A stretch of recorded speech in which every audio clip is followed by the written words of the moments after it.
Jon sits down with House Speaker Robert DeLeo.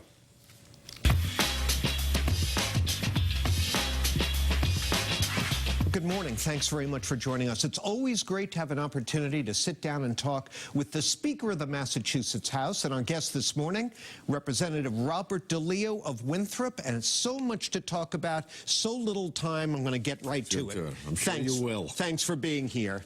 So, Mr. Speaker, for years, you've joined Governor Baker in opposing new broad-based taxes, even as at times the Senate has pushed for them.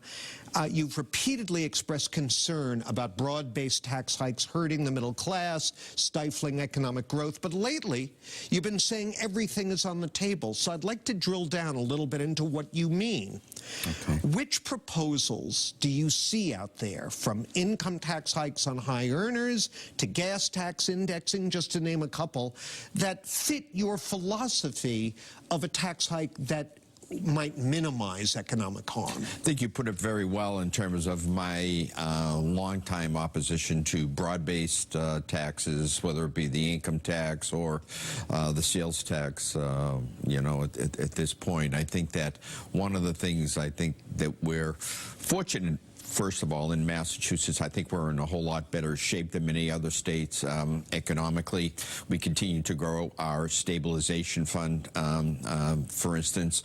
On the other hand, we've had some interesting economic indicators.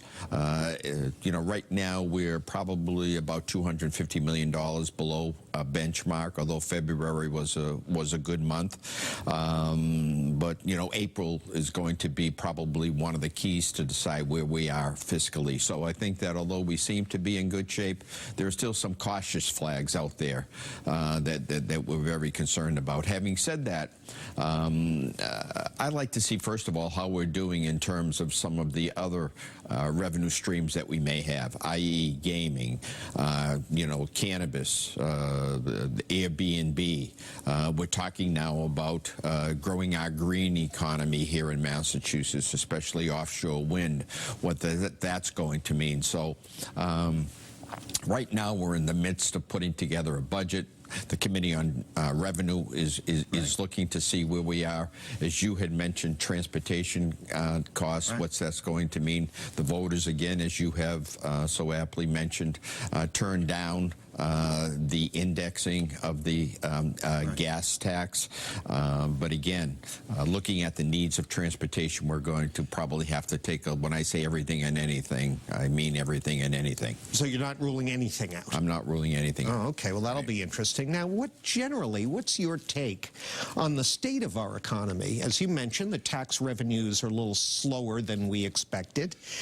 Instability, economic instability in Europe is always a red flag for us, because we do so much business with them. And now, with the future of Obamacare very much up in the air, I mean, that could be the most devastating blow of all here, could it not? Yes, exactly, and I'm so glad that you know you brought that up. That is something we're watching very, very closely. I'm very concerned about that, because here in Massachusetts, I think well, if you want to call it Romney Care as well here, has worked extremely well, having probably one of the highest numbers of people who are protected in terms of health care. And I think that's such an important thing for us to remember here in Massachusetts. I think it's important that we continue to have that. But sometimes in terms of what happens in Washington, i.e. cutting off funds relative to Planned Parenthood, you know, for instance,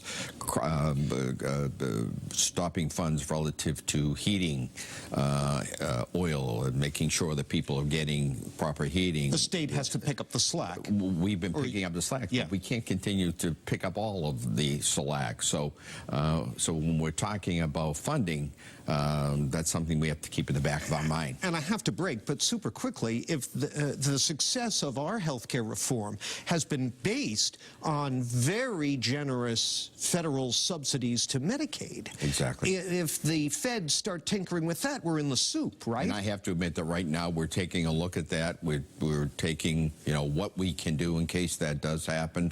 I think that right now the president filed a lawsuit relative to that. I know there are a number of attorney generals, I think, including our own, who are trying to fight that. So we're watching that very closely. Wow. Okay. Mr. Speaker, let's take a breath and we'll continue our conversation with Speaker of the House, Robert DeLeo.